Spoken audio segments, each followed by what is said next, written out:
Благодарам, председателе. Сега ќе искористам можноста да дадам образложение и за сите останати закони, 5 на број, заради тоа што поднесовме предлог на измена на 6 закони конкретно.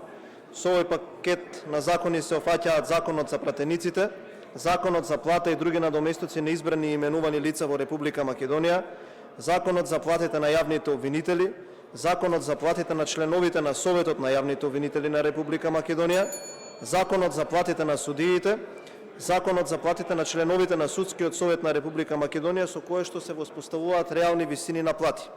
Со овие предложени решенија се врши интервенција во коефициентите, со што се обезбедува рационално користење на средствата од буџетот на Република Македонија. Сакам да нагласам дека ова законско решение е во согласност со Уставот и е единствено законско решение кое што може да влезе во уставната рамка и потоа да не биде обжалено на Уставниот суд. Со овие измени се дава или одредени позиции се намалуваат, кои што се во следниот правец. За пратениците и функционерите во извршната власт ги намалуваме коефициентите со што директно го кратиме буџетскиот товар.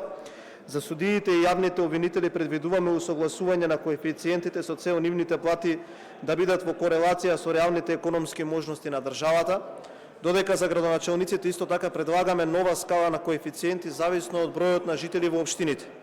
Доколку овие измени денеска бидат усвоени од собранието, платите ќе се нивелираат, што значи на сите овие функционери кои што се под овие 6 закони платата ќе се намали од 10 до 13.000 денари. Благодарам.